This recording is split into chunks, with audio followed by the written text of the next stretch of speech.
Hello दोस्तों, बहुत बहुत स्वागत अभिनंदन एक बार फिर से आरडीएक्स जीएस गुरु में। हम आधुनिक भारत का इतिहास पढ़ रहे हैं।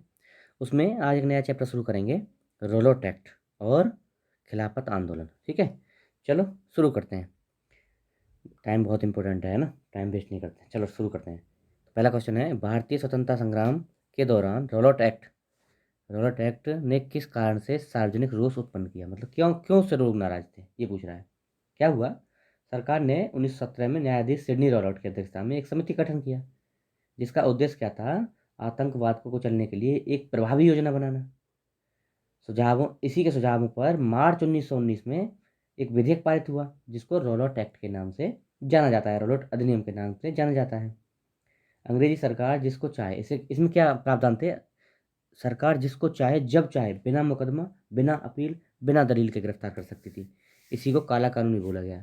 तो यही रीजन था। ठीक है, इसमें लोगों को बिना मुकदमा चलाए जेल में डालने को अधिकृत कर दिया, ये था, है ना। ये ऑप्शन था सी। चलो, रॉलॉट सत्याग्रह के संदर्भ में निम्नलिखित में से कौन से कथन सही हैं? देखो, रॉलेट अधिनियम सेडिसन कमेटी की सिफारिश पर आया था। हैं? सही है क्या ये? अभी पढ़े हम, कौन सी कमेटी का सिफारिश पर आया था? हाँ, अगला देखते हैं। सही है ये बिल्कुल बात। उसके रॉलॉट सत्याग्रह में गांधी जी ने होम रूल लीग का उपयोग करने का प्रयास किया। सही है, बिल्कुल सही है, ये भी बात सही है। और साइमन कमीशन के आगमन के विरुद्ध हुए प्रदर्शन रॉलॉट सत्याग्रह के साथ साथ हुए? नहीं, रॉलॉट सत्याग्रह तो 1918-19 की बात है, और साइमन कमीशन 27 में आता है। तो ये कैसे हो जाएगा? तीन गलत हो गया। तो तीन गलत हो गया, तो कौन सा? बी ऑप्शन सही है। कौन सा है? बी ऑप्शन, यानी एक और दो सही है। अगला, रॉलॉट एक्ट का भारतीय राष्ट्रीय कांग्रेस ने विरोध किया, क्योंकि इसका लक्ष्य क्या था? क्यों विरोध किया, ये पूछ रहा है। ठीक है, तो क्या पूछा है? व्यक्तिगत स्वतंत्रता को सीमित करना, यानी कि व्यक्ति की जो स्वतंत्रता है उसको सीमित करने के लिए आया था, इसलिए इसका भारतीय कांग्रेस ने विरोध किया था। मार्च 1919 में आया, ध्यान रखना। इसके खिलाफ जो सत्याग्रह चला है वो अप्रैल में चला है। मार्च 1919 में केंद्रीय विधान परिषद ने रॉलॉट एक्ट पारित किया। अंग्रेजी सरकार जिसको चाहे जब चाहे बिना दलील, बिना वकील, है ना, गिरफ्तार कर सकती थी। ठीक है, ये था। अखिल भारतीय राजनीति में गांधी जी का पहला साहसिक कदम, ये पूछा है, कौन सा था? तो रॉलॉट सत्याग्रह। देखो, रॉलॉट एक्ट आता है कब? मार्च 1919 में। उसी के विरुद्ध गांधी जी ने अप्रैल 1919 में सत्याग्रह, क्या, रॉलॉट सत्याग्रह प्रारंभ किया। मतलब मार्च में आया, अप्रैल में शुरू कर दिया सत्याग्रह। गांधी जी ने रॉलॉट सत्याग्रह के लिए तीन राजनीतिक मंचों का प्रयोग किया। कौन कौन से? याद रखना तीनों मंचों को। होम रूल लीग, खिलाफत आंदोलन और सत्याग्रह। सत्याग्रह सभा, सत्याग्रह सभा, होम रूल लीग और खिलाफत आंदोलन। ओके। इसके पूर्व चंपारण खेड़ा, अहमदाबाद में गांधी जी आंदोलन क्षेत्र क्षेत्र विशेष में ही आंदोलन करते थे। कहाँ कहाँ? चंपारण में, खेड़ा में, अहमदाबाद में, एक क्षेत्र विशेष में। लेकिन रॉलॉट वाला पूरा भारत में फैलाया था, है ना, पूरे भारत के लिए था। ओके, तो इसलिए सब अखिल भारतीय हो गया। अखिल भारतीय में पूरे भारत के स्तर पर रॉलॉट सत्याग्रह। अगला देखते हैं, रॉलॉट एक्ट के विरोध में किसने लगान न देने का आंदोलन चलाया था? किसने चलाया था? स्वामी श्रद्धानंद साहब ने। स्वामी श्रद्धानंद साहब ने चलाया था। इन्होंने कहा था कि भाई लगान मत दो, इसी के खिलाफ बोला था। ठीक है।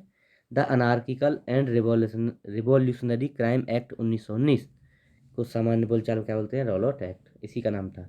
इसी का इंग्लिश नाम था the anarchical and revolutionary crime act 1999।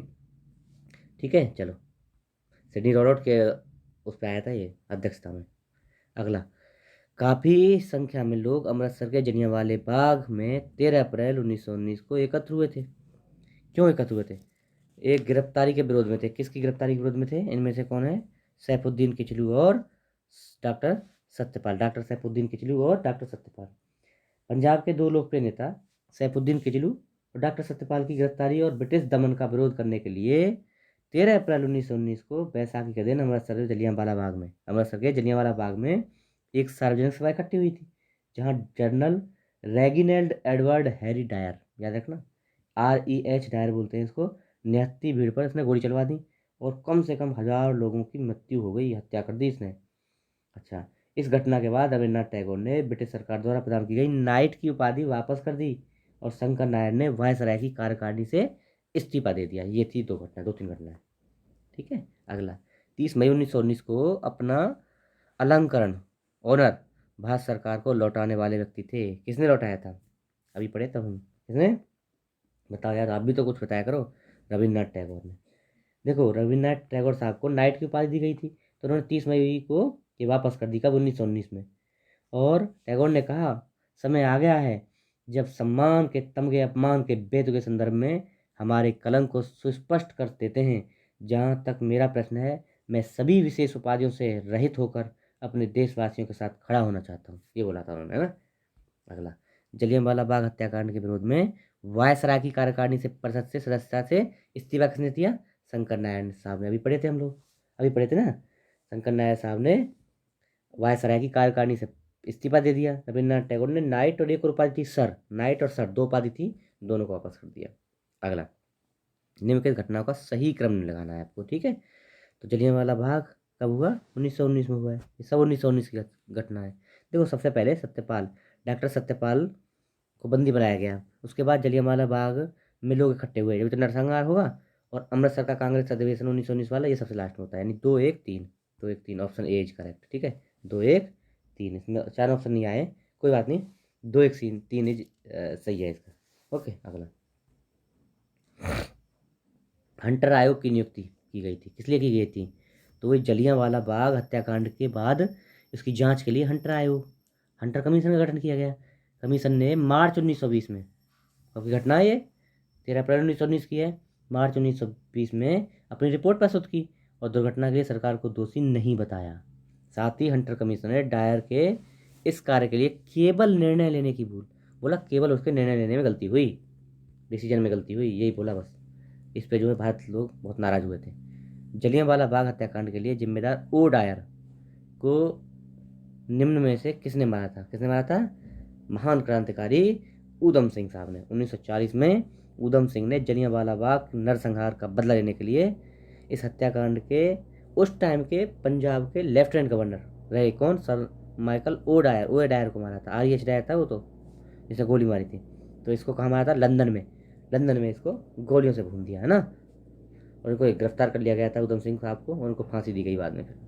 चलो, जलियांवाला बाग नरसंहार पर कांग्रेस समिति की रिपोर्ट के प्रारूप लिखने का कार्य किसने किया था?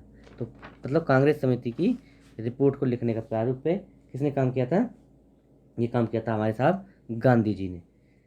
कांग्रेस जांच समिति की रिपोर्ट प्रारूप को लिखने का कार्य गांधी जी को सौंपा गया था। B option is correct. निम्नलिखित घटनाओं में से किस एक को मॉन्टेगू ने निवारक हत्या, किसकी निवारक हत्या, हाँ, तो किसको दी थी? ऑप्शन बी, जलियांवाला बाग नरसंहार, है ना। ठीक है, और भी ऑप्शन थे इसमें, महात्मा गांधी गोली मारा जाना, कर्नल वायली को गोली मारना, ये ऑप्शन थे। लेकिन इसमें थोड़ा क्या है ना, कट रहा था, इसलिए 2 ही ऑप्शन आ पाए। तो आपको तो मतलब उससे है ना बस, आंसर क्या है? एक मोन्टेगू ने एक निवारक हत्या की संज्ञा, जलियांवाला बाग हत्याकांड को निवारक हत्या की संज्ञा दी। अगला, निम्नलिखित में से, अब देखो कौन सा खिलाफत आंदोलन शुरू हो जाता है। निम्नलिखित में से किसने खिलाफत आंदोलन का प्रारंभ किया था? शौकत अली और अली बंधु, याद रखना, ये 2 बंधु, ए और बी।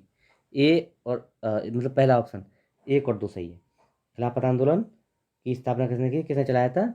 ये चलाया था दोनों भाइयों ने, अली बंधु ने, शौकत अली और कौन सा? मोहम्मद अली, यस, इन्होंने चलाया था। ये क्या हुआ? तुर्की के खिलाफ, देखो प्रथम विश्व युद्ध के दौरान क्या हुआ, जर्मनी तुर्की तुर्की हार जाता है उसमें, है ना। तुर्की जो है हार जाता है, और इंग्लैंड ने वादा किया था कि हम जो है तुर्की के खलीफा को कुछ नहीं करेंगे, उसके जो है सत्ता को नहीं छेड़ेंगे। लेकिन तुर्की क्या कर देता है, इंग्लैंड क्या करता है, उसका विघटन कर देता है, और तुर्की उसे पद से हटा देता है, सत्ता को, तुर्की के सुल्तान को। तो इस पर जो है भारत के मुसलमान नाराज हो जाते हैं, खिलाफत आंदोलन चला देते हैं। अगला, खिलाफत आंदोलन के मुख्य उद्देश्य निम्नलिखित में से कौन से थे? भारत के मुसलमानों में ब्रिटिश विरोधी भावना उत्पन्न करना, सही है ये? सही है क्या? बिल्कुल सही है, यही बात तो थी। मुस्लिम समाज का सुधार, ये कोई मतलब नहीं, सुधार वधार से कोई मतलब नहीं था खिलाफत में। पृथक निर्वाचक मंडल की मांग, ये भी नहीं था, कोई नहीं था। ऑटोमन साम्राज्य की रक्षा, वही ऑटोमन साम्राज्य था तुर्की का, उसको जो हटा दिया था ना खलीफा को, उसी को स्थापना करवाना चाहते थे। तो 1 और 4 सही है, ऑप्शन डी इज करेक्ट। अगला, वर्ष 1919 में अखिल भारतीय खिलाफत सम्मेलन का अध्यक्ष किसे चुना गया था? किसे चुना गया था? महात्मा गांधी साहब को। महात्मा गांधी साहब को 1919 में, अच्छा कहानी क्या होती है सुन लो। दिल्ली में 23 नवंबर 1919 को होने वाले खिलाफत कमेटी के सम्मेलन की अध्यक्षता महात्मा गांधी को प्रदान की गई। दिसंबर 1919 में हुए भारतीय राष्ट्रीय कांग्रेस के अमृतसर अधिवेशन में खिलाफत आंदोलन को और अधिक बढ़ावा दिया गया। गांधी जी ने इसे हिंदू मुस्लिम एकता का स्वर्ण अक्षर के रूप में देखा, मतलब इसको अक्षर मारा, स्वर्णिम अक्षर माना कि हिंदू मुस्लिम एक हो जाएंगे। ठीक है, अगला देखते हैं। निम्नलिखित में से किस एक ने खिलाफत आंदोलन के दौरान हाजिल उल मुल्क की पदवी ग्रहण की, मतलब त्याग दी, हाजिल उल मुल्क की पदवी त्याग दी थी? किसने? हकीम अजमल खां। हकीम अजमल खां को ये पदवी मिली थी हाजिल उल मुल्क की, उन्होंने इसको त्याग दिया था। अगला देखते हैं। गांधी जी को किसने सावधान किया कि मुस्लिम धार्मिक नेताओं और उनके अनुयायियों के कट्टरपन को प्रोत्साहित न करें? किसने किसने? मोहम्मद अली जिन्ना ने। मोहम्मद अली जिन्ना ने सावधान किया था कि आप जो है मुसलमानों के सब्र को मत तोड़ो। और मतलब ये क्या है, उसके खिलाफ हो गए थे गांधी जी के, इसलिए बोले थे ये सब। चलो, किसने, याद रखो किसने कहा था? मोहम्मद अली जिन्ना ने। वह व्यक्ति जिसने 4 अप्रैल 1919 को दिल्ली की जामा मस्जिद के प्रवचन से हिंदू मुस्लिम एकता पर भाषण दिया। अब ये देखो, क्वेश्चन से आपको लगेगा ना, जामा मस्जिद पर दिया है भाषण हिंदू मुस्लिम को एक होने के लिए। कौन थे? महोदय थे श्रद्धानंद, स्वामी श्रद्धानंद जी। इन्होंने जो है हिंदू मुस्लिम एकता पे भाषण दिया। कब? 4 अप्रैल 1919 को दिल्ली की जामा मस्जिद में 30,000 मुस्लिमों को समक्ष ये भाषण दिया गया था। ठीक है, अगला। निम्नलिखित में से किस भारतीय नेता के खिलाफ आंदोलन का समर्थन नहीं किया था? मतलब किस किस भारतीय नेता ने खिलाफत आंदोलन का समर्थन नहीं किया था? इनमें से किसने नहीं किया था? तो किसने नहीं किया था? मदन मोहन मालवीय साहब। सितंबर 1920 में कलकत्ता में हुए कांग्रेस के अधिवेशन का प्रमुख मुद्दा जलियांवाला बाग हत्याकांड और खिलाफत आंदोलन था। 1920 का जो सितंबर में अधिवेशन हुआ, उसमें खिलाफत आंदोलन में मदन मोहन मालवीय सम्मिलित नहीं हुए तथा उन्होंने इस आंदोलन में कांग्रेस की भागीदारी का विरोध किया। सितंबर 1919 में अखिल भारतीय खिलाफत कमेटी का गठन कर लिया गया, तो मदन मोहन मालवीय ने विरोध किया था। अगला, वर्ष 1920 की खिलाफत कमेटी की सभा जिसमें गांधी जी को असहयोग आंदोलन के नेतृत्व को संभालने का अनुरोध किया था, वह किस शहर में हुई थी? अभी तो पढ़े जस्ट, कहाँ पे? इलाहाबाद में। देखो, गांधी जी ने 1920 में खिलाफत कमेटी को अंग्रेजी हुकूमत के खिलाफ असहयोग आंदोलन छेड़ने की सलाह दी। जून 1920 में खिलाफत कमेटी ने इलाहाबाद में इस सलाह को स्वीकार किया और गांधी जी को आंदोलन की अगुवाई करने का अधिकार सौंप दिया गया। सितंबर 1920 में कलकत्ता के अधिवेशन में लाल लाजपत राय की अध्यक्षता में असहयोग आंदोलन को प्रस्ताव स्वीकार कर लिया गया। ठीक है, तो ये हुई थी इलाहाबाद में। इस मिसाल में हम मुसलमानों को हिंदुओं से बिठा नहीं पाए। ये किसका कथन है? किसने बोला था? ये किसके बारे में बोला था? तो ये बोला था, बिल्कुल सही है, सी, खिलाफत और असहयोग आंदोलन 1919-1922 के बारे में। एचिसन था, एचिसन अंग्रेज, उसने बोला था कि असहयोग आंदोलन और इसके बारे में खिलाफत संदर्भ में बोला था कि इससे हम जो है इन दोनों को, हिंदू और मुसलमानों को लड़ा नहीं पाए। मोहम्मद अली ने घोषणा की कि वे मुसलमान पहले हैं और भारतीय बाद में है। ये मोहम्मद अली जिन्ना बोल रहे थे महोदय, मतलब भारतीय बाद में, मुसलमान पहले। 1921 का मोपला आंदोलन शाखा थी, मतलब मोपला आंदोलन शाखा थी खिलाफत आंदोलन की। क्या हुआ? केरल प्रांत के मालाबार जिले में मोपला काश्तकारों के आंदोलन मुख्यतः लगान एवं बेदखली को लेकर, जमीन से बेदखली को लेकर शुरू हुए। इसमें क्या था? हिंदू थे यहाँ पे जमींदार, और मुस्लिम थे किसान। तो उनका जो है गुस्सा भड़क गया। वही जमींदार तो भैया अपन शोषण करते थे, लगान वसूलते थे, उसी के लिए था। तो ये एक पार्ट था खिलाफत आंदोलन का। ठीक है, चलो, ये हमारा लेक्चर था। आशा है आप लोगों को पसंद आएगा।